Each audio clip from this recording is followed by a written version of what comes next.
This is quite a spectacle here. What, maybe 65, 70,000 people all gathered in one place to watch rock and roll. They're drinking, they're dancing, they're screaming.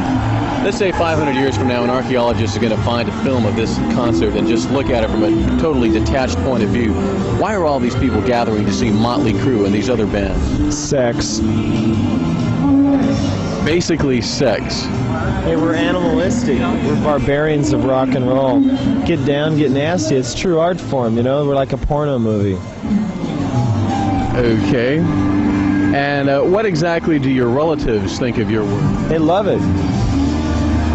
They love it. They had to have sex to have us, didn't they? I'm just being a smartass. They love the show. They really do. And everybody gets a kick out of Motley Crue because we don't take ourselves too seriously. Too many bands really take themselves seriously.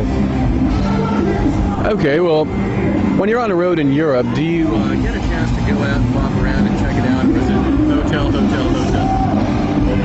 This tour is more loose than I ever, we're used to having. When we tour the States, it's 6 nights a week, and we hardly have a chance to visit any of the states we're in. This time we have a week off in London, we have a week off in Sweden, and a week off in Germany.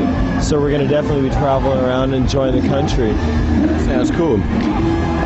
Interesting. What do you do to mentally prepare to get out on stage?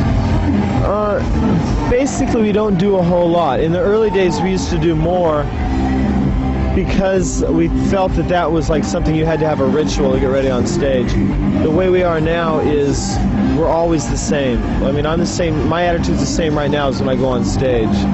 So I don't really do anything. I just put on my clothes, put on the makeup, tune up, warm up, and go on stage. What are you going to do when you get old? Hopefully rock and roll.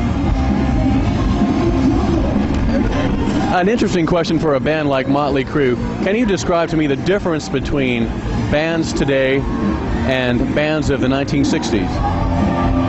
I was never a fan of the 60s, really. I thought it had a very boring technique to writing songs. The early 70s I enjoyed because it was more of a pop sound.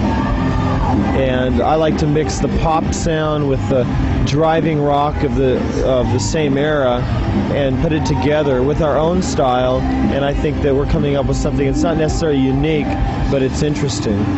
Okay.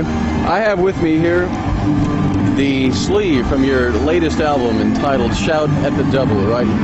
And there's a song here called Bastard. I'm going to read a bit of it and then ask you exactly what you mean by it. I mean, it's like, out go the lights, in goes my knife, pull out his life, consider that bastard dead, get on your knees, please beg me, please, you're the king of sleaze, don't you try to rape me.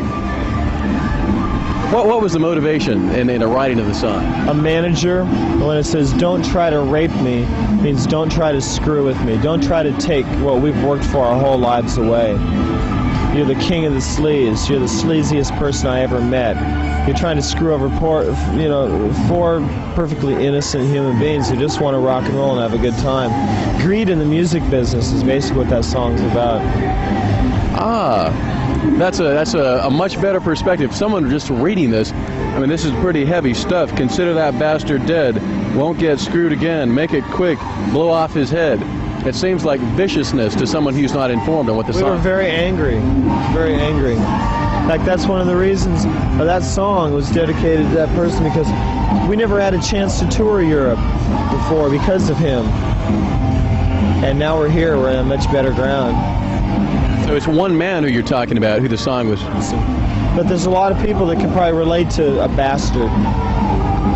Yeah, I can dig it. Okay, let's get to one of the most important questions, probably the most important question of this interview. And that would be, right at this very moment in Germany, there are hundreds of American GIs who are thinking about the Monsters of Rock Festival coming. Does Motley Crue have a good show planned for them? The best. Loud, rude, aggressive. You're going to love it. It's going to be hot.